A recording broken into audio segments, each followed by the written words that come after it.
Hello everyone, welcome back to another episode of our Malicious Compliance.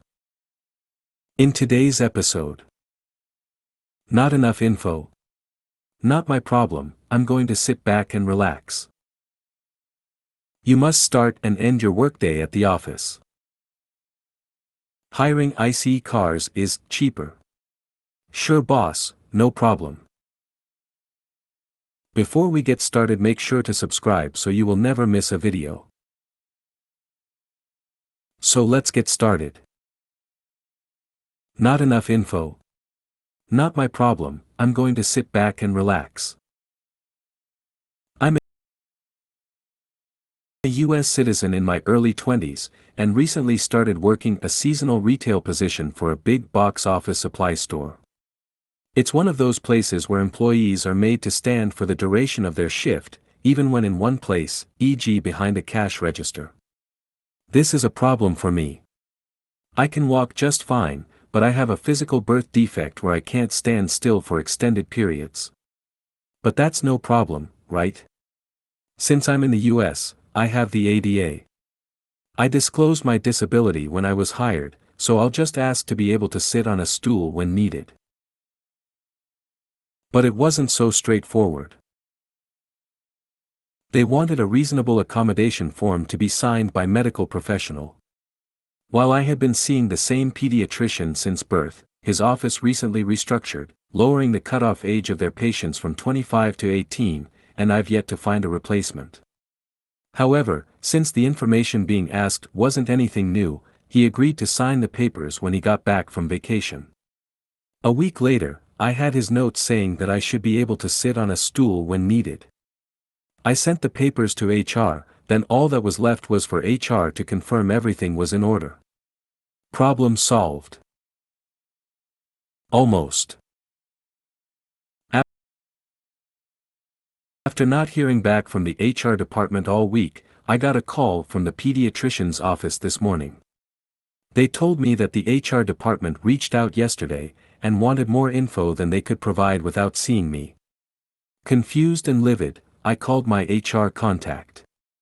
She explained to me that, when needed, wasn't good enough for how often I should be allowed to use a stool. They wanted exact time constraints, like 1 hour of standing, followed by 10 minutes of sitting, her quote. So she asked me to choose between remaining on personal leave or sitting for the entire shift.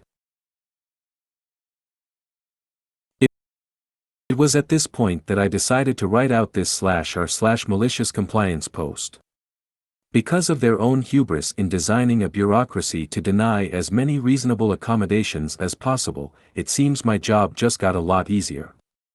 No roaming around the store, no restocking shelves, hell, I won't even be able to work the printing department without getting up to walk 3 paces from the counter to the printer. I'm still waiting for the official written response, but I'm not worried. I'm gonna sit back and relax, smiley face. You must start and end your workday at the office. A few years ago I worked for a very large city as a subject matter expert.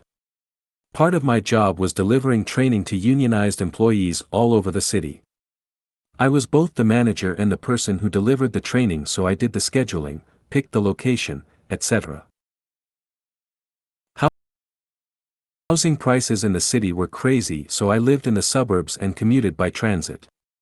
My commute each way to my office at our main corporate office downtown was 2 hours. It was a bus ride, then a train ride, then a subway ride, and then a walk.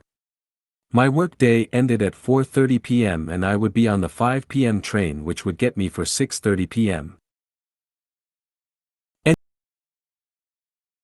Anyways, one of the more common training programs I delivered was a day and a half long, and was taught to groups of around 20 people at a time. So I would schedule a full day of training followed by a morning session the next day, and then everyone would go back to their regular duties on the second afternoon. Rather than making 20 people come to me downtown, I would host the session at an office that is closer to where the participants worked. This would often add another 20 to 40 minutes to my commute via some combination of subway, streetcar, bus, and walking. So I would simply adjust my training schedule based on the extra commute time. If it took an extra 30 minutes to get to the location, I would start the session 30 minutes later, and I would normally start the process of heading home to the train station 30 minutes before my official end time so I could catch my normal 5 p.m. train home. The full day session really only took maybe 6 to 6.5 hours, so my class would already be gone and I would just do some paperwork until it was time to go. The arrangement seemed to work well for everyone involved, and had the blessing of my direct supervisor. One day, a company-wide email went out. All management/exempt staff must start and finish their workday at an official work location, no exceptions.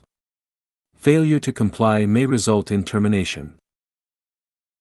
Cue malicious compliance. Instead of commuting directly to wherever the workshop was being held, I would commute to my office, log into my computer, then log out and start commuting to the workshop location. Since I was no longer taking the most direct route from home and was now traveling from the downtown office, this would eat up 1 hour plus of my time on the clock. I would then end the workshop early, commute back an hour plus to my office just in time to get there for 4:30 p.m., log in and out of my computer and start my commute home. So my day-and-a-half workshop was now a 2-day workshop, and I was still getting home on time. The people attending the workshops didn't care because they could take their time showing up in the morning and I would dismiss them early at the end of each day. They were union and were not office workers, so there was absolutely nothing they could do in that last hour of their day. By the time they got to a work location, setup, etc., the day would be over. This cost the company thousands in lost time/productivity, as the 20 employees attending the workshop were no longer performing any of their regular work for the afternoon of the second day as they did during my original schedule. Often additional staff had to be brought in on overtime to cover the workload. This continued until COVID hit. After that, I was able to deliver the workshops over Zoom from the comfort of my own home and save the entire commute, which prior to COVID I was told was not an option. Hiring IC cars is cheaper. Sure boss, no problem. I work as the IT manager for an insurance brokerage here in AUS, and one of my primary roles is to visit each office twice a year, 13 offices. Most of these are outside of capital cities, so I hire a car on most trips, and I noticed that EVs are, on average, only about $60 more expensive to hire per trip, but there is no fuel costs involved and I stay at hotels where EV charging is included. On the whole, it works out about $100 cheaper for the company to do this rather than get an ICE car and pay for fuel. In January this year, I got a call from the manager in charge of expense reimbursements to tell me any EV hire costs will no longer be reimbursed and I am only to use ICE cars from now on. Cue my hire car costs increasing from $400 per trip to over $600 with the skyrocketing fuel costs. Multiply that by the 5 staff who travel regularly who all got the same call. Needless to say, the CFO was less than pleased. He's now directly approving expenses and manager has been relegated to menial admin tasks, and we're all encouraged to hire EVs wherever we can.